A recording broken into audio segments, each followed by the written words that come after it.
নারী সেজে তুলতেন ছবি, যা দেখে বোঝার কায়দা নেই সামাজিক মাধ্যমে আবেদনময়ী নারী চরিত্রের অন্তরালে লুকিয়ে আছে এক মধ্যবয়সী পুরুষ।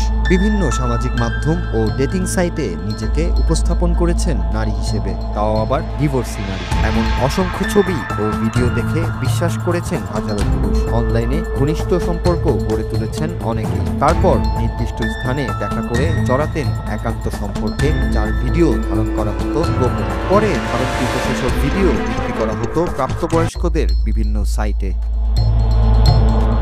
এমনই অভিনব প্রতারণার মাধ্যমে আয় করেছেন অনেক টাকা, কিন্তু অবশেষে আটকা পড়তে হয়েছে পুলিশের কাছে। চীনে ঘটে যাওয়া এই ঘটনা সম্প্রতি সামনে আসতেই তা নিয়ে শুরু হয়েছে তোলপাড়। ঘটনাটি সামনে আসে যখন এক নারী অনলাইনে তার স্বামীর অন্তরঙ্গ ভিডিও দেখে স্বামীর সঙ্গে বিচ্ছেদের আবেদন করেন। পরে ঘটনাটি ছড়িয়ে পড়তেই অনলাইনে সামনে আসে এর ভয়াবহতা। পুলিশ তদন্ত শুরু করে, যার কেন্দ্রে ছিল সামাজিক মাধ্যমে নানজিং সিস্টার হং নামের একটি আইডি।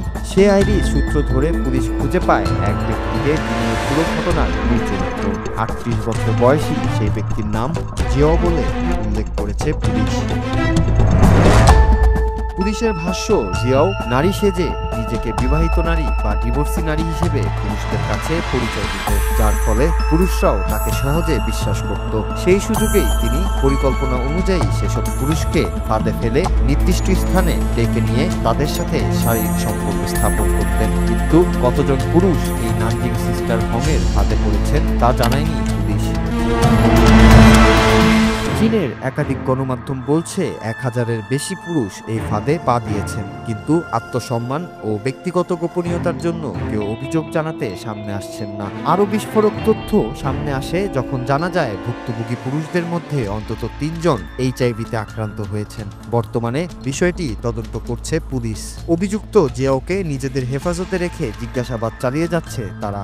সকল তদন্ত শেষে হয়তো জানা যাবে ঠিক কতজন শিকার হয়েছেন নানজিং সিস্টার হংয়ের, আর এ থেকে কত টাকাই বা আয় করেছেন জিয়াও। Noor Raju, Bangla TV news desk.